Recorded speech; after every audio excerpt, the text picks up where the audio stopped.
Roman Reigns celebrates new addition to the family, welcomes sixth child during WWE break. Dear loves, welcome to WWE Family Show. Please do subscribe my YouTube channel. Roman Reigns made a big addition to his family by welcoming his sixth child into the world amid his ongoing break from in-ring action with the WWE. Another important addition in the family's history has been made with the arrival of a daughter by the celebrated wrestler and member of the famous Anoa'i wrestling dynasty and his wife, Galina Becker. Reigns, who has not been on WWE TV since the Raw show after WrestleMania 41, has now expanded his family, which now includes 3 sets of twin males born in 2016 and 2020, as well as a girl named Joelle Anoa'i, who was born in 2007. His family is still expanding, and the pair, who have been married since 2014, are happy with the newest member. By the way, congratulations on Roman Reigns, just had another baby. Good stuff there, said presenter Joe Lowry during a recent WrestleBinge Quanda session.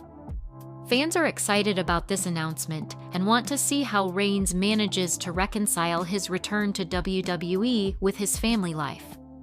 Shortly after his major storyline betrayal at WrestleMania 41, Roman Reigns made his final appearance on WWE TV.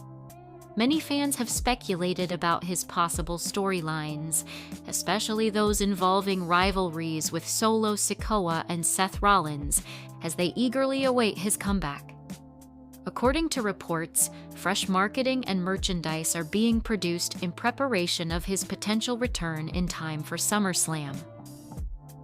Reigns' family life continues to be a top priority while the wrestling community waits for him to return, demonstrating the harmony between his personal and professional obligations. His ongoing story in WWE takes on a new dimension with the enthusiasm surrounding the arrival of his 6th child. There is a lot of conjecture in the wrestling community regarding Reigns' future plans as he gets ready to make a comeback.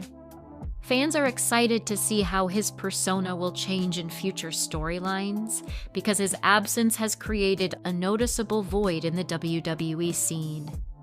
His return is becoming more and more anticipated as WWE prepares for big events like SummerSlam. The Anoa'i family has been a staple of professional wrestling for years, giving us legendary names such as Rikishi, Umaga, the USOs, Roman Reigns, and the legendary Dwayne "The Rock" Johnson. These superstars have ruled WWE storylines, headlined WrestleMania, and determined the future of the business. However, in terms of non-wrestling related financial earnings, who is the richest of them all? The Rock, Roman Reigns, or Jey Uso? According to sources like Celebrity Net Worth and SI, with the return of Dwayne Johnson, The Rock went on to become one of the most bankable stars ever in Hollywood, earning over $100 million a year in blockbuster films such as Jumanji, Black Adam, and Red Notice since leaving wrestling full-time. However, a lot of his financial growth has also come from his business, according to CNBC and Fortune. As the co-founder of the billion-dollar Terramana Tequila and a big stakeholder of the United Football League UFL Wrestling Inc., reports that TKO Group, WWE UFC's parent company, credited him with over 96,000 restricted stock units in 2024 as a member of its board. His Project Rock brand lines have earned hundreds of millions along with his production house, Seven Bucks Productions, which has made him a financial mover and shaker outside of the wrestling squared circle. According to Celebrity Net Worth and the Playoffs, Roman Reigns has a net worth of between $14 million and $24.5 million. Reigns, who has been dubbed the Tribal Chief and the face of WWE for the past 9 years, is said to have a guaranteed salary of $5 million per year, as well as separate earnings through merchandise sales, royalties, and appearances. Aside from his music career, he also promotes brands such as C4, Energy, Nike, Shady Rays, and WWE 2K, and appeared in a small role in Fast Furious Presents, Hobbs Shaw.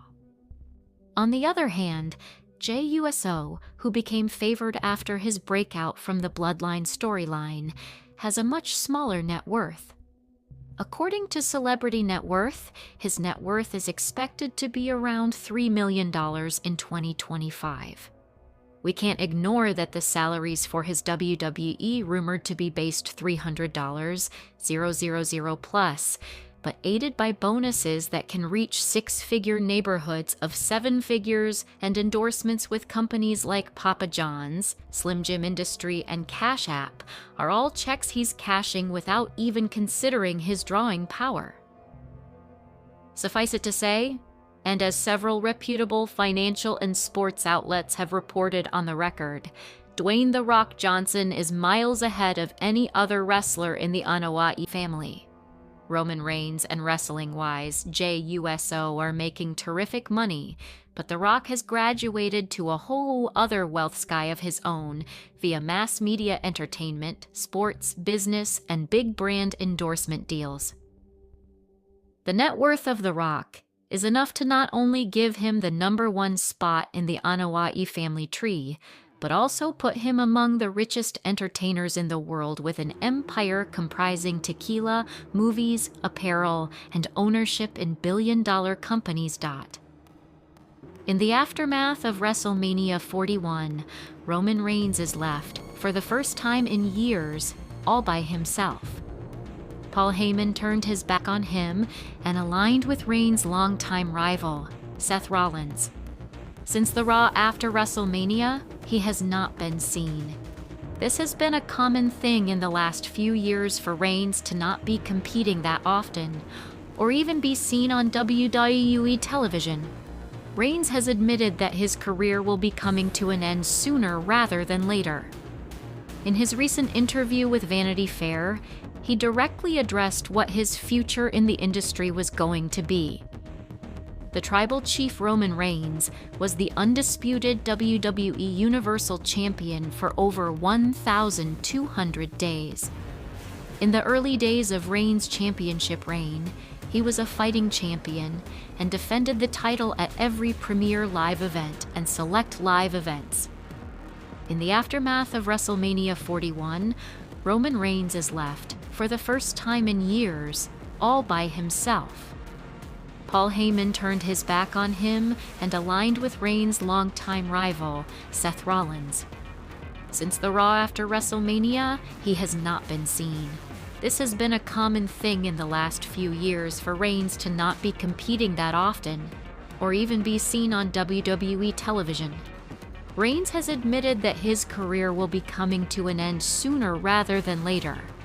In his recent interview with Vanity Fair, he directly addressed what his future in the industry was going to be. Several years ago, Roman Reigns had to take a leave of absence from WWE after announcing to the world that he had been diagnosed with his second bout of leukemia. Reigns at the time was the reigning WWE Universal Champion and had been scheduled to defend his title at WWE Crown Jewel 2018 against Braun Strowman and Brock Lesnar, but had to vacate the championship. Reigns had originally been diagnosed with leukemia in May 2007 during his career in the NFL as part of the Minnesota Vikings. He was able to recover and went into remission in 2009. Reigns was out of action from WWE until February 2019, when he would make an appearance on Monday Night Raw to announce that he was once again in remission. Over a year later, the COVID-19 pandemic began to spread across the world. At the time, Reigns was the WWE Universal Champion and was originally scheduled to defend the title against Goldberg at WrestleMania 36.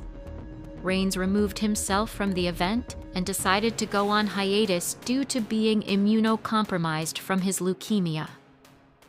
Reigns returned to WWE in August 2020, turning heel by attacking Bray Wyatt and Braun Strowman at SummerSlam. When Roman Reigns signed a new contract with WWE beginning in 2022, as part of the stipulations, he elected to work on a reduced schedule. The reason behind this decision by Reigns is so that he can have more time with his family and his need to be more in control of his life inside and outside the ring. The main thing is, when you've been on the road for almost 10 years straight, and someone who has been at the highest level, the main event level, I've ran a full schedule for a long time.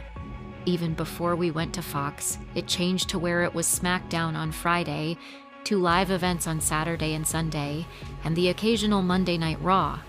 That's a 4-night schedule, which isn't as bad as it used to be. We used to do Friday, Saturday, Sunday live events, Monday Night Raw, taped SmackDown on Tuesday. We were only getting a day and a half. This is before private travel, buses, and all that. Fly out Wednesday morning, get half of Wednesday, you get home and you're tired. Half of Wednesday, then you have Thursday and are trying to handle personal life and family and everything that comes with that. Then you're back out on Friday. For me, it was trying to balance everything. Someone who has 5 children, we're in a critical portion of their lives where they are so young, and this is where we build these relationships and bonds, and they get to know who their dad is.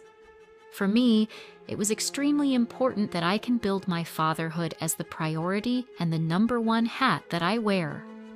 In WWE, Vince McMahon and everybody was very good about accommodating that and making sure to keep me in the WWE family